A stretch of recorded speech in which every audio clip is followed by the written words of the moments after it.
नमस्ते सबैजनालाई। मेरो नाम महेन्द्र। हिजो मई 17 अर्थात् विश्व उच्च रक्तचाप दिवस। यस दिवसको उपलक्ष्यमा वर्ल्ड हाइपरटेन्सन लिगले पनि निकै नै थोरै जनचेतनामूलक र प्रवर्धनात्मक कार्यक्रम गरेको देखिएकाले हामीले आम जनमानिसलाई जनचेतना फैलाउन एउटा सानो प्रयासस्वरूप यो कार्यक्रम लिएर आएका हौँ।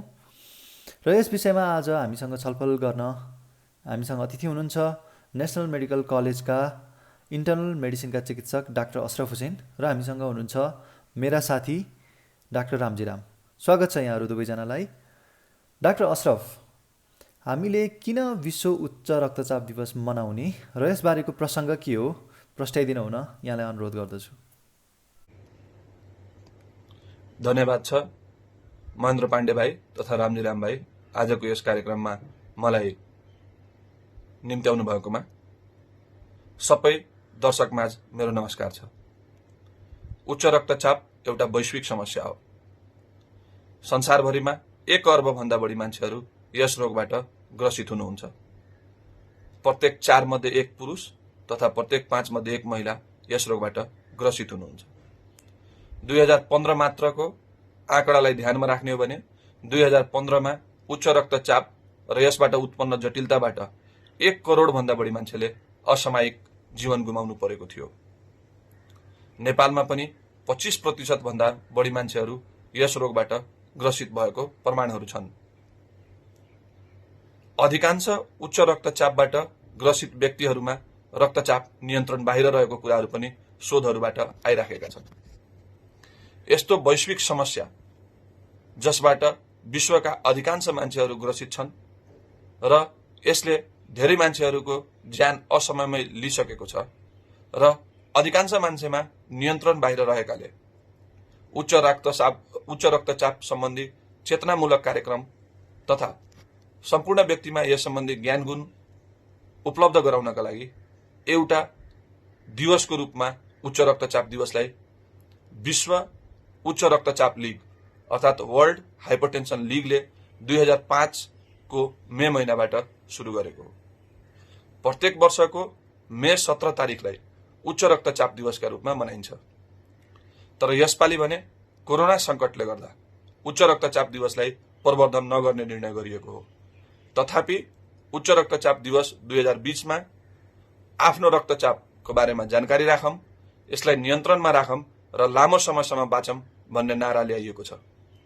यस नाराबाट के बुझ्न सकिन्छ भने प्रत्येक मान्छेले आफ्नो रक्तचापको बारेमा जानकारी राख्न जरुरी छ, आफ्नो रक्तचापलाई नियन्त्रणमा राख्न जरुरी छ।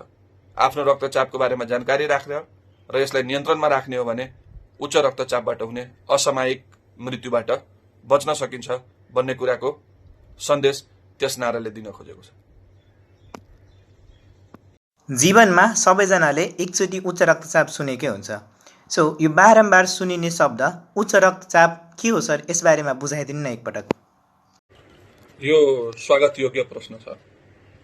उच्च रक्तचाप एउटा वैज्ञानिक परिभाषा हो र उच्च रक्तचाप कुनै पनि व्यक्तिलाई भएको भन्ने कुरा निर्धारण गर्ने वैधानिक प्रक्रियाहरू छन्। कुनै पनि अनुभव प्राप्त तथा तालिम प्राप्त स्वास्थ्य कर्मीले तपाईको रक्तचाप लिँदाखेरि यदि रक्तचाप 140 र 90 भन्दा बढी अर्थात् मथिल्लो रक्तचाप 140 र तल्लो रक्तचाप 90 मिलिमिटर अफ मर्करी भन्दा बढी छ भने उच्च रक्तचाप भनिन्छ। एकचोटिको मात्र रक्तचाप मापनले उच्च रक्तचाप निर्धारण गर्ने गरिन्न। यसका विभिन्न वैधानिक प्रक्रियाहरू छन्। उच्च रक्तचापको परिभाषा पनि संस्थानहरू अनुसार फरक छ। अहिले हामीले कुरा गरेको चाहिँ युरोपियन सोसाइटी अफ कार्डियोलोजी अथवा युरोपीय संस्थाको कुरा गरेको। त्यसअनुसार कुनै पनि मान्छेको रक्तचाप 120/80 भन्दा कम छ भने त्यसलाई सबभन्दा राम्रो भनिएको छ। 130/84 भन्दा कमलाई चाहिँ सामान्य भनिएको छ।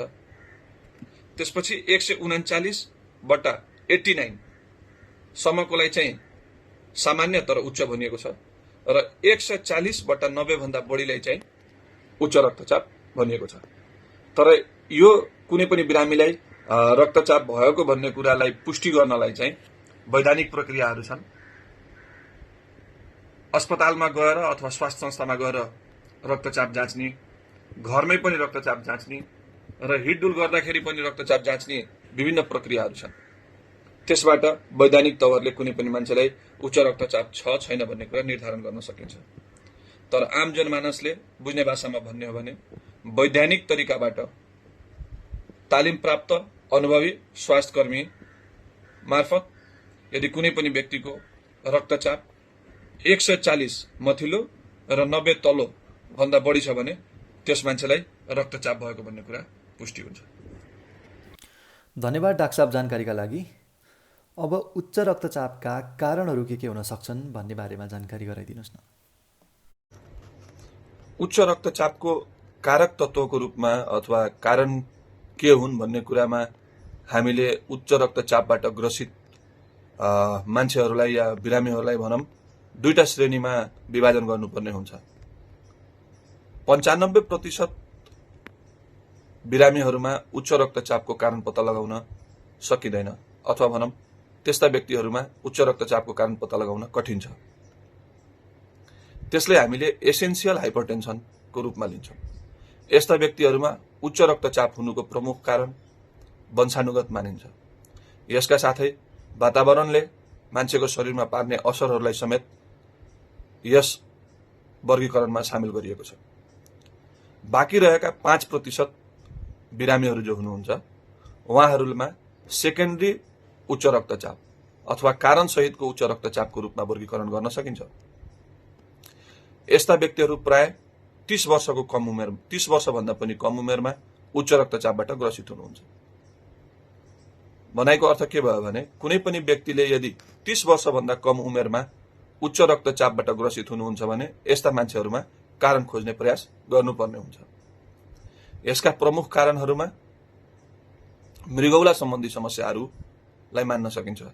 यसका अलावा हर्मोनहरू चाहे त्यो एड्रिनल ग्ल्यान्ड होस् अथवा थाइराइड ग्ल्यान्डबाट आउने हर्मोनहरूको कमीले गर्दा बेसीले गर्दा यस्तो किसिमको समस्या आउन सक्छ। यसका अलावा अत्यधिक मोटापा, अनिन्द्रा, मानसिक तनावहरूले गर्दाखेरि पनि उच्च रक्तचापबाट ग्रसित हुन सकिन्छ। गर्भ निर्धारण रोक्नका लागि प्रयोग हुने जुन चक्कीहरू छन् अथवा ओरल कन्ट्रासेप्टिभ पिल्सहरू, यसका अलावा स्टेरोइड जस्ता औषधिहरूले गर्दाखेरि पनि उच्च रक्तचाप हुन सक्छ। मान्छेको शरीरमा रगतको मात्रा बढ्ने रोगहरूले गर्दाखेरि पनि उच्च रक्तचाप हुने जोखिम बढेर जान्छ। सर, यो उच्च रक्तचापको बिरामीहरूलाई हुन सक्ने जटिलताहरू के हुन् यसबारेमा बुझाइदिनुहोस् न सर। हामीले कार्यक्रमको सुरुमै जुन छलफल गर्यौं 2015 को आँकडा, जसमा उच्च रक्तचाप तर यसबाट ग्रसित मान्छेहरूमा अथवा भनौँ उच्च रक्तचापले गर्दाखेरि उच्च रक्तचाप कारक तत्त्व भएर 2015 मा 1 करोड भन्दा बढी मान्छेले ज्यान गुमाउनु पर्ने जुन कुरा हामीले कार्यक्रमको सुरुमै गर्यौं। प्राय यस्ता मान्छेहरू उच्च रक्तचापका रोगीहरूले ज्यान गुमाउनुको कारण उच्च रक्तचापबाट उत्पन्न हुने जटिलताहरू हुन्। यसबाट विभिन्न किसिमका जटिलताहरू हुन सक्छन्। मस्तिष्कघात अथवा भनौँ पक्षघात, यसका साथै आँखामा हेर्न सक्ने क्षमतामा ह्रास आउनु, मुटुको पर्खालहरू मोटो भएर मुटुले काम गर्न सक्ने क्षमतामा कमी आउनु, हृदयघात जस्ता समस्याहरू उत्पन्न हुनु, मृगौलामा समस्या आउनु तथा मृगौलाले काम गर्न छोड्नु, शरीरमा रहेका प्रमुख रक्तनलीहरूमा समस्या आउनु लगायतका जटिलताहरू छन्। र यी जटिलताहरूले गर्दा उच्च रक्तचाप एउटा गम्भीर समस्या हो र यसबाट मान्छेहरूको मृत्यु हुनुको कारण यिनै जटिलताहरू हुन्। अहिले सारा विश्व कोरोना महामारीले आक्रान्त भएको बेला उच्च रक्तचाप र कोरोना महामारीको अन्तर्सम्बन्ध र यसले पार्ने प्रभावका बारेमा बताइदिनुहोस् न। एकदम समय सान्दर्भिक प्रश्न। अहिले कोरोना समस्याले गर्दाखेरि सम्पूर्ण नेपाल अथवा भनौँ विश्वको अधिकांश ठाउँ लकडाउनको अवस्थामा छ। यस्तो बेलामा मान्छेको आवत जावतमा पनि गम्भीर समस्या भएको छ र साथै बिरामीहरूले अस्पताल गएर चिकित्सकहरूसित परामर्श लिने कार्य पनि कठिन हुँदै गएको छ। उच्च रक्तचाप कोरोनाको समयमा कोरोनाबाट पीडित व्यक्तिहरूको लागि पनि अभिशापकै रूपमा छ। विभिन्न रिसर्चहरूलाई ध्यानमा राख्ने हो भने कोरोनाबाट ग्रसित मान्छेहरूमा उच्च रक्तचाप र उच्च रक्तचापले गर्दाखेरि आएका मस्तिष्क, मृगौला र मुटुका जटिलताहरूले यस्ता व्यक्तिहरूमा मृत्यु हुने जोखिमलाई कयौं गुणाले बढाएको देखिन्छ। तसर्थ कोरोनाको समयमा उच्च रक्तचापबाट ग्रस्त बिरामीहरूले अरू समयभन्दा पनि बढी संयमित र सतर्क हुन जरुरी छ। यस्तो बेलामा आफ्नो जीवनशैलीमा महत्त्वपूर्ण परिवर्तनहरू ल्याउन आवश्यक छ। मानसिक तनावलाई कम गर्नका लागि योगा र क्रियात्मक क्रियाकलापमा संलग्न भई आफ्नो परिवारसँग समय बिताउन जरुरी छ। प्रत्येक दिन व्यायाम अति आवश्यक छ। प्रत्येक दिन 30 मिनट जस्तो व्यायाम गर्न जरुरी छ।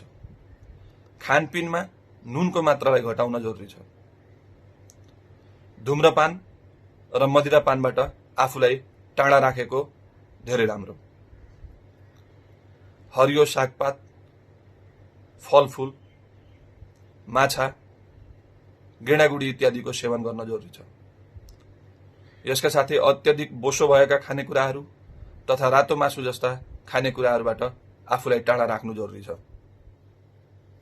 मान्छेले आफूलाई अत्यधिक मोटापाबाट बचाउन पनि उत्तिकै आवश्यक छ। यी सबै गर्नुका साथै घरमा उपलब्ध जुन बीपी नाप्ने स्वचालित यन्त्रहरू छन् ती स्वचालित यन्त्रहरूबाट बीपी अथवा रक्तचाप मापन गरिराख्न जरुरी छ। रक्तचाप मापन गर्दाखेरि केही कुराहरूमा ख्याल पुर्याउन आवश्यक छ। हरेक दिन जसो उही समयमा रक्तचापको मापन गर्नु पर्ने हुन्छ। कुनै दिन बिहान, कुनै दिन बेलुका, कुनै दिन राति, त्यस्तो फरक फरक समयमा रक्तचापको मापन गर्नु राम्रो मानिँदैन। रक्तचाप मापन गर्दा आफूलाई मानसिक तनाव भएको बेलामा सकेसम्म रक्तचाप मापन गर्दा उच्च आउने र यसले गर्दाखेरि मनमा डर बढ्ने सम्भावना रहन्छ। तसर्थ शान्त समयमा, शान्त मनस्थिति भएको बेलामा 5 मिनट जति आराम गरेर हात र ढाडलाई आराम गर्न मिल्ने किसिमको कुर्सीमा बसी स्वचालित रक्तचाप मापन यन्त्रबाट आफ्नो रक्तचापलाई नाप्न जरुरी छ। यस्तो रक्तचाप जाँच्नुभन्दा पहिले भनौं लगभग 30 मिनट जतिमा चुरोट र कफीको सेवन गरेको हुनु हुँदैन। रक्तचाप मापन गर्दाखेरि 1 देखि 2 मिनटको अन्तरालमा 2 पटकसम्म रक्तचाप जाँच्न सकिन्छ। यदि तपाईको रक्तचाप 140/90 भन्दा कम छ भने आफूले सेवन गरिराख्नु भएको औषधिले निरन्तरता प्रदान गर्न जरुरी छ। यदि रक्तचाप 140/90 भन्दा बढी छ भने अस्पताल जान समस्या भए पनि तपाईको चिकित्सक प्राय सामाजिक सञ्जाल अथवा टेलिफोन मार्फत सम्पर्कमा आउन सक्नुहुन्छ। उहाँहरूसित सम्पर्क स्थापित गरी आफ्नो औषधिको डोज बढाउन घटाउन सम्बन्धी कुरा गर्न सकिन्छ। यदि उच्च रक्तचाप भएका मान्छेहरूमा धेरै जोडले टाउको दुखेमा, आँखा अगाडि अँध्यारो भएमा, शरीरको कुनै भाग लुलो भएमा, आवाजमा परिवर्तन आएमा, छाती भारी भएमा, छाती दुखेमा, मान्छे बेहोस जस्तो भएमा, छारे रोग जस्तो समस्या आएमा तुरुन्तै नजिकको स्वास्थ्य केन्द्रमा पुग्न जरुरी छ। अहिले विभिन्न बिरामीहरूले हामीलाई फोन मार्फत डाक्टर साहब लकडाउनले गर्दाखेरि हामीलाई औषधि उपलब्ध भएन भन्ने जस्ता समस्याहरू भनिराख्नु भएको छ। यसमा बुझ्न के जरुरी छ भने जस्तो सुकै लकडाउन अथवा निषेधाज्ञाको बेलामा पनि औषधि पसलहरू र अस्पतालहरू खुला छन्। यसका बावजुद यदि औषधि उपलब्ध हुनमा समस्या छ भने तपाईले आफ्नो नजिकको जुन नागरिक समाजको अगुवा हुनुहुन्छ अथवा जनप्रतिनिधिहरू हुनुहुन्छ उहाँहरूसित सम्पर्क गर्न सक्नुहुन्छ। यसका अतिरिक्त तपाईले सुरक्षाकर्मीहरूसित सम्पर्क गर्न सक्नुहुन्छ र आफ्ना चिकित्सकसँग पनि औषधि उपलब्धताको बारेमा छलफल गर्न सकिन्छ। अन्त्यमा कुनै जानकारी छुट्यो भने त्यसको बारेमा प्रकाश पारिदिनुहोला सर। र अन्त्यमा म भन्न चाहन्छु, stay safe, stay at home. Thank you.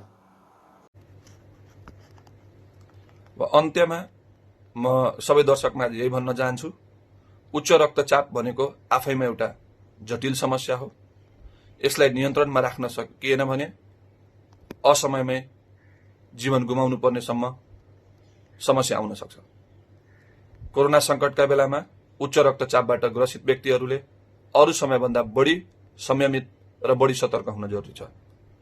जीवनशैलीमा परिवर्तन ल्याउनुका साथै आफ्ना चिकित्सकले दिएका सल्लाह र सुझावलाई अक्षरशः पालन गरी आफ्नो औषधिलाई समय समयमा सेवन गर्न जरुरी छ। कुनै पनि बहानामा औषधिबाट आफूलाई वञ्चित राख्न हुँदैन, नत्र भने यसले गम्भीर समस्याहरू निम्त्याउन सक्छ। यसका साथै अहिलेको यस गम्भीर संकटमा सरकारले लागू गरेको लकडाउनलाई 100% पालना गरौँ, घरमै बसौँ र सुरक्षित रहौँ। यहाँहरू सबैलाई सुस्वास्थ्यको कामना गर्दै म पनि आजको यस कार्यक्रमबाट बिदा चाहन्छु। धन्यवाद।